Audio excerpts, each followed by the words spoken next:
promo. Made possible by Petron and Sun Cellular.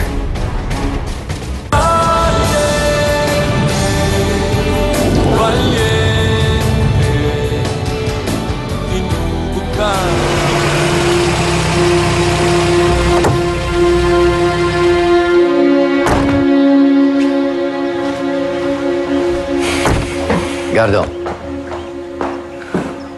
when the right time comes, magbabalik ka rin sa San Rafael. Sasamahan pa kita. Gusto ko rin kasing makita ang lugar na kinalakhan mo. Hindi ko alam kung may mababalikan pa ako doon. Meron yan. Pero alang-alang sa tatay mo, buti na itong ganito. Mahirap na yung kikilos ka ng bara-bara na lang. Baka mapahamak siya. Gusto mo ba yan? Hindi po. Sa ngayon, the less he knows, the better. Huwag kang mag-alala, Gardo. Mas mabuti na itong ang akala ng lahat ay patay ka na. It's a good opportunity. Makakagalaw ka na walang takot.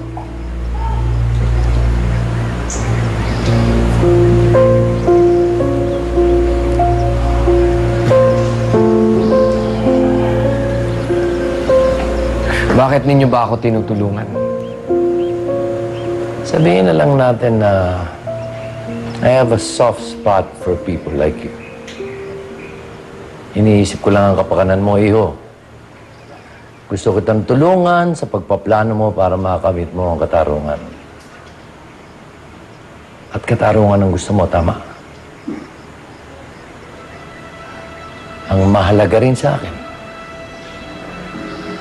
ay ang meron tayong pinangahawakang prinsipyo. Prinsipyo. Yun ang pinakamahalaga sa lahat. Hindi ka kailangan maging mahirap o maging mayaman para magkaroon ng prinsipyo. Kasi yun lamang ang pinanghahawakan namin ng tatay mo.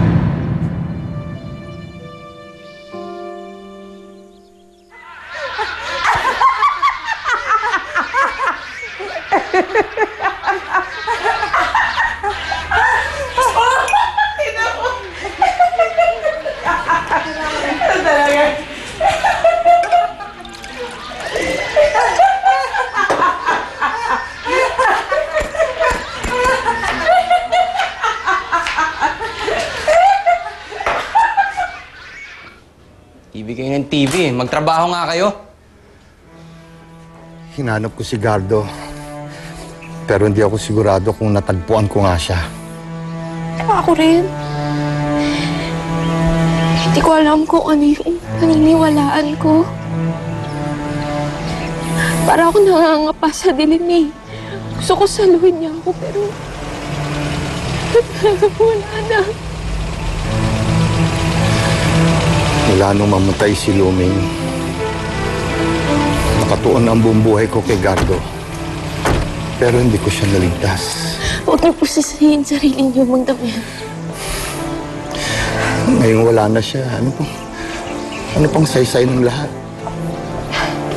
Yan din nga pong tanong ko sa sarili ko eh. Ano pong nagkamali lang sila?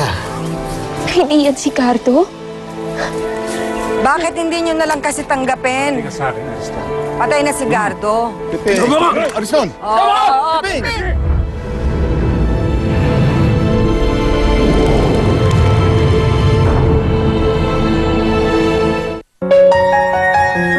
Ang programang ito ay hatid sa inyo ng Rejoice and